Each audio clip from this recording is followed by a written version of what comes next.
Hi guys, welcome back to our channel. We finally have met the person we were going to meet with. We had talked to you about earlier, and Beyond. So okay, let me tell you a funny story. The first time when we started communicating, I was actually calling you Bijon. Yeah, so do you find that a lot? Oh yeah, especially at home, people say Bijon. But how did you know? Like to call me Beyond? Because your YouTube channel. I heard you say, "Hi guys, welcome to my channel. I'm Beyond," and then I was like, "Goodness, we've been saying it wrong." Yeah, a lot of people, even at home, especially people say Bijon, Bijon, but I guess it's pronounced Beyond. Okay. Yeah, the J is silent. All right. So I'm just going to let you introduce yourself to our audience, and then we can carry on with our conversation, Nice. right? Sounds good.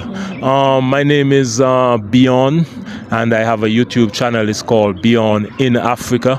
I'm from a small Caribbean island called St. Kitts and Nevis. I don't know if you ever heard of it, but it's close to Jamaica. You know, the Caribbean, there's about 15 to 20 islands there. So I'm from St. Kitts and Nevis. I've been in Africa for about 2 months now. I've traveled to Uganda for a month. I was in Uganda for a month.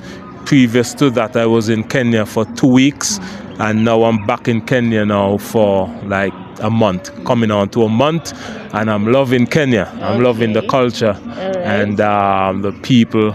The environment is very pleasant. It's really nice in Kenya. So when you're coming to Kenya, what were your expectations? My expectations were, I didn't know what to expect.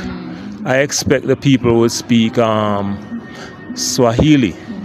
I didn't know so many people understand like English. People speak very good English here.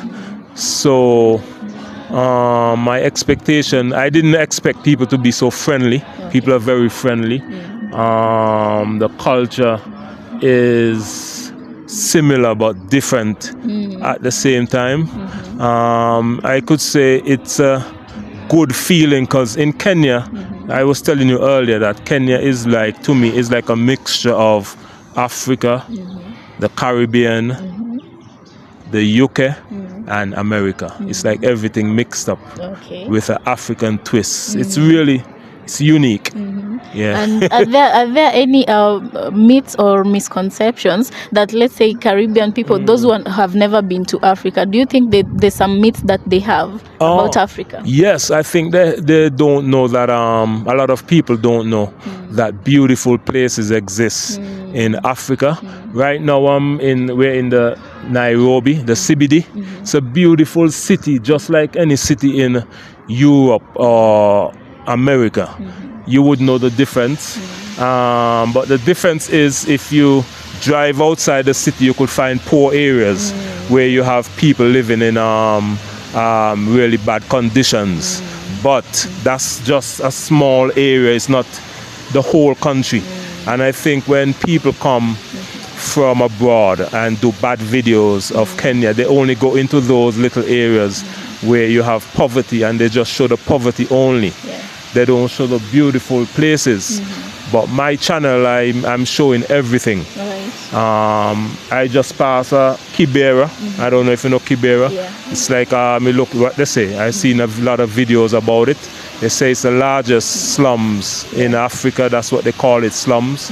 I don't know if that's a word. Yeah, it's true. The largest slum in Africa. Slum is just a word used for informal settlement where people are really, really struggling. Yeah, I saw it. It's right next to the city. And so, for example, somebody could come to Kenya. They don't show any videos of the city, and they just go straight to Kibera and say, this is Kenya. And then people will think, wow, Kenya is really poor because it's vast. Kibera is vast, so people think that's the whole of Kenya. Because at home, people are not used to, like, you would have a really nice area, and then you go to another area, it's really run down. People are used to like all over looking kind of the same. So that's why when people show bad videos, they think that's Kenya is, the whole of Kenya is like that. But it's different. It's like different countries in one. It's like Europe the first world, second world, and third world all mixed up Right. in one. And prior to coming to Kenya, had you been to Africa before? No, Kenya is my first African country. Well, Ethiopia, but I didn't come out of the airport. I came from London. Well, I came from St. Kitts and Nevis straight to London, which took 8 hours. And then I was in London for like 4 days. And then I left London to Ethiopia. And then 2 hours after, at the airport, I connect to a flight to Kenya. So Kenya was my first African country that I would have spent time in, because I only spent time at the airport in Ethiopia. And then Uganda.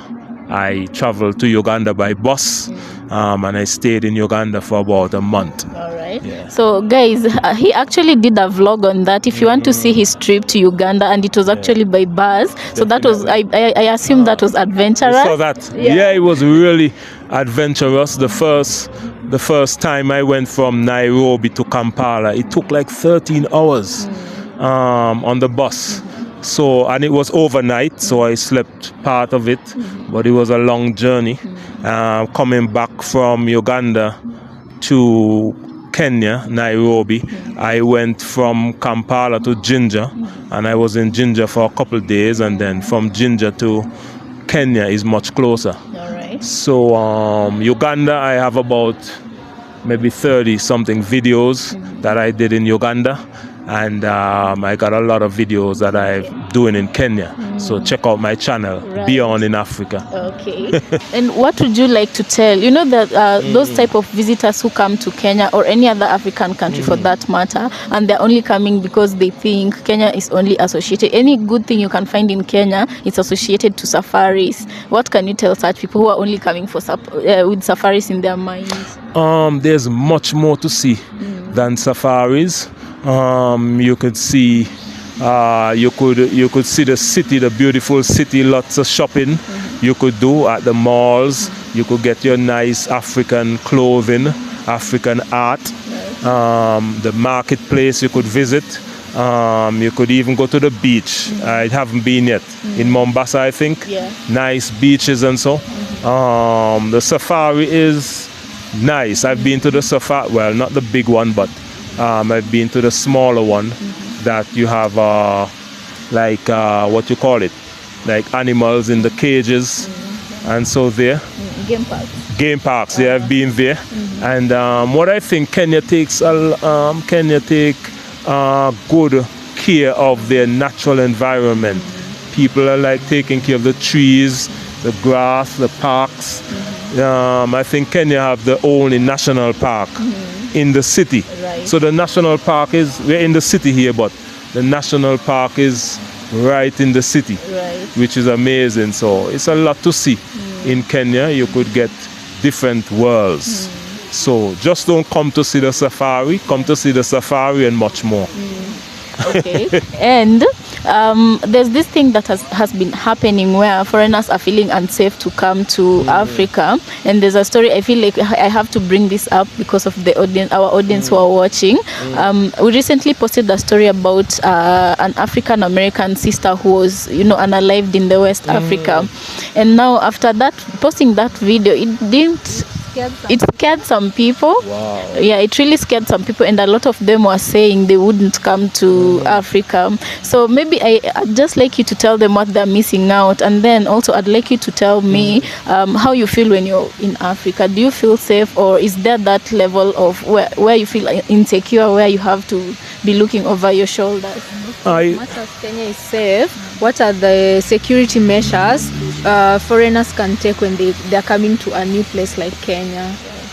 Oh, when you're coming to a new place like Kenya, you don't have to show off your wealth.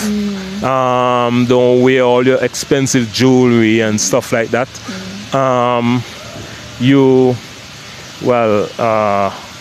Like I feel very safe. For example, when I go to different areas, I see the security. There's a lot of security. I don't know why, because, for example, in America and Europe, you have a lot of guns and so. But you don't have much security all around like in Kenya, but I feel like the environment is very calm. It doesn't feel like a threat. It feels very safe, but you see the security officers, you see everywhere is well secured. So you'll feel very safe when you're coming from the West, like America, Europe, or even the Caribbean, because people will try to sell you in any country you go to. People will try to get sales. They will try to sell you things. If you have an expensive phone, I've been told, don't go into the heart of the city where you have thousands of people with your expensive phone, because you could lose it. Somebody could snatch it out your hand and stuff like that. But nobody is gonna attack you or anything like that. I don't feel that type of security threat here, but I've been told you have petty thieves, like people will snatch your phone, and maybe if you put something there they would steal it. But in terms of your violence, you won't have that. So you just have to be cautious. There's nothing to be afraid of. I feel very safe here. It feels very, very safe to me. I don't see the need for so much security, but I guess there's a reason why. Do you know the reason? Well, okay, I would guess, because I've never been outside Kenya, so I'm not that exposed outside Kenya. But in Kenya, I think it's just a normal thing. Like, for example, where we are at right now, it's a government facility, and this place is called Kenya National Theatre, and it's where people, all kinds of people, all kinds of creators come in. Yeah, we have all kinds of creators coming in, especially in the afternoon. So some come to, like you had some were singing there, so they just come to express and showcase their talents. Yeah, so in a place like this, every government building normally has security. Exactly. Yeah, and then opposite us, you see, there's a very big hotel there, 5-star hotel, where foreigners normally come, and we have a lot of foreigners staying in that hotel, so security has to be there. And Actually, someone once said that, for example, when you are in town, us locals, we have police protecting us, who you can see they're policemen, right? But for you foreigners, you'll have specially trained police officers who are in civilian clothes. When something happens to you, they will step in to help. But when something happens to me, your police won't help us. Really? Yeah, so the government usually, someone once told me that, I don't know how true it is, but they don't expose themselves. They just walk in civilian clothes. Yeah, and they step in when a foreigner is being robbed or is in trouble. Is what someone once told me. yeah, so and I think in such a situation, I think maybe if we can schedule another meetup, we'll take you. It normally happens on Sunday, where creators go in town. Our governor allowed for creators to be filming freely, so a lot of people normally go in town. You find dancers, you find just different types of people. Yeah, so in such a situation, because it's a crowd, you know, they have to have some sort of law and order. Yeah, I would have seen in town where I see people with cameras and so in a certain area, and just about the security, like I've lived in America for maybe a year or two, and the homes in America, there's no fence, there's just the houses, and anybody could walk into and kick down the door right there. And America, there's a lot of guns in America, and a lot of violence. So I think Kenya should be commended for its security, because Kenya, the place is well secured. You have a lot of gated facilities. People, homes are very secured, and you don't have the violence. So Kenya is, I think it's safer, much safer than America. All right. So if you're in America and you're watching this video, you should definitely not be afraid to come to Kenya. You would love it. Come to Kenya. All right. So moving on to the culture of and the people of Kenya. Have you tried the Kenyan food? Oh, Kenyan food. I like ugali, and I like the yama choma, and skuma wiki. Okay. I like that. What else? Is there anything else? Yeah, Those are my there's favorite. githeri. I don't know if you've heard about githeri. It's a mixture of beans and maize. Beans and maize. No, I never tried that. You should try. It will make sure you do. Yeah. So how they make it? They mix it up or it comes? Different communities, or should we say cultures, cook it differently. There are those who Originally, the dish was, can I say, invented? Okay, it comes from the community called the Kikuyus. So it's the original dish, although other communities adopted it, so we all cook it differently. In the Kikuyu community, I don't know if it is a stereotypic concept or not, they put everything in the githeri, including a lot of water. Wow. But in our community where we come from, we are Luos, as we don't like too much water, so we usually cook most of our dishes wet fry. Yeah, so many communities just cook it differently. And then there's also chapati. I don't know if you've tried that. I tried that chapati. Yes, also in fish. Uganda, a lot of that in Uganda. Chapati. Although I understand Ugandans, they cook different ugali from ours. Yeah, theirs is much sweeter, is what I heard. I think it's the same. I think it's the same. I don't know if the maize is sweeter, but what I know in Uganda, Uganda has the sweetest pineapples in the world. Wow, I must go to Uganda to try Pineapples are that. sugary sweet. It's really good in the And pineapples. on that note, because I usually hear the Western world most of the time they eat GMO foods.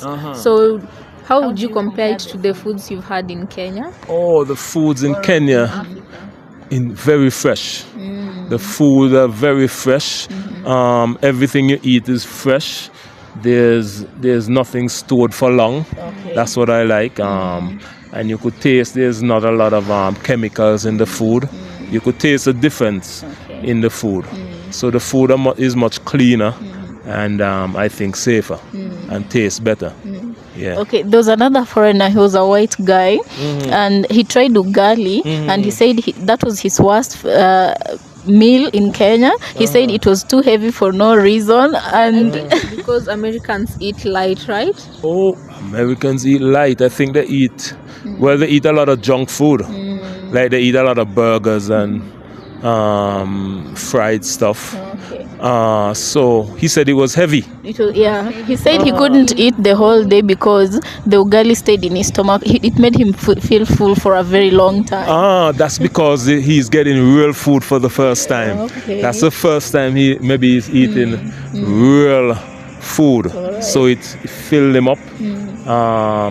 But ugali, sometimes I would eat it for breakfast, and it would give you the energy, but it doesn't make you feel bloated.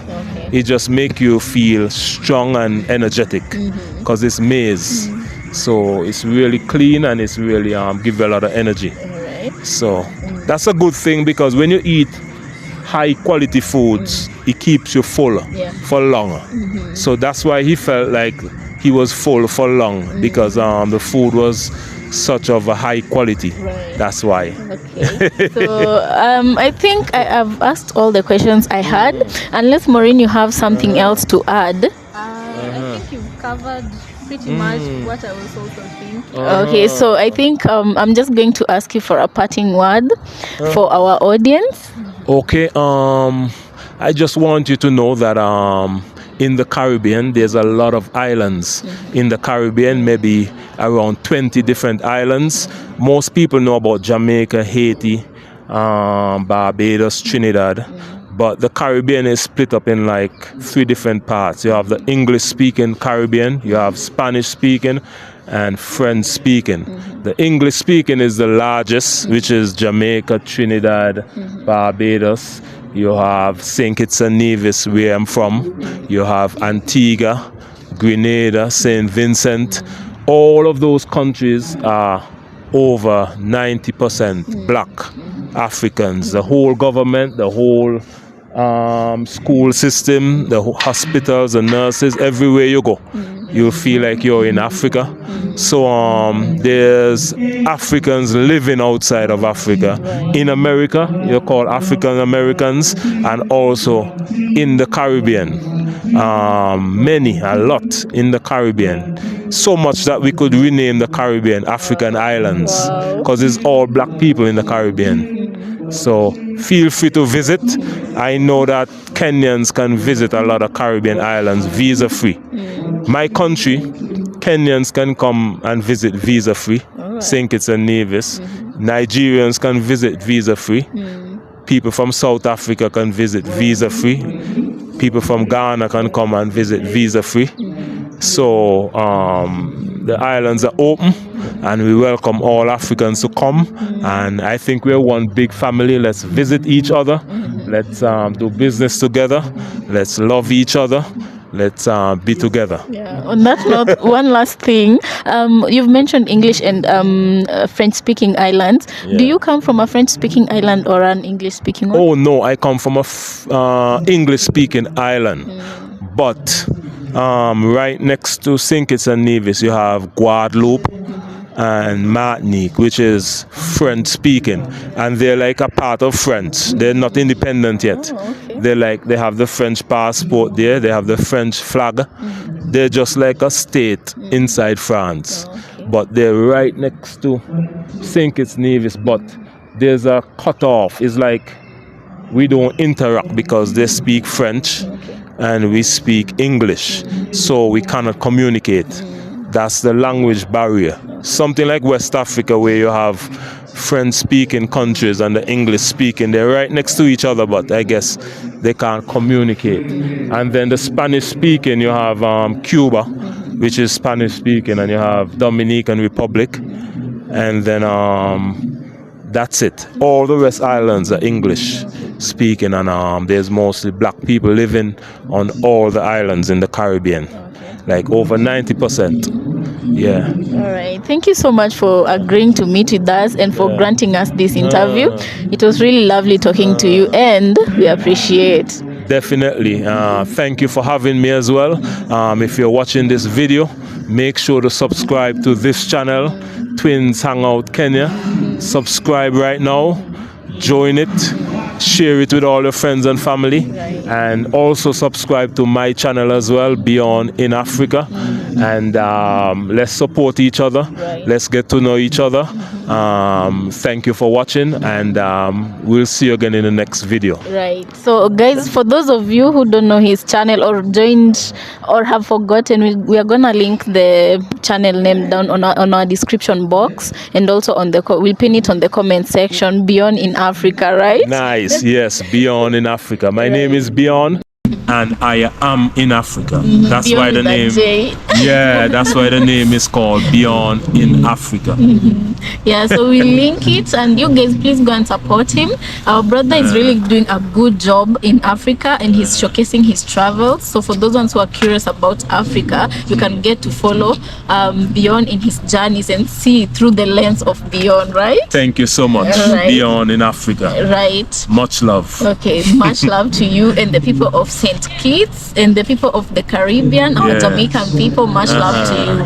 Thank you. Let's see you on our next episode. Bye. Bye-bye.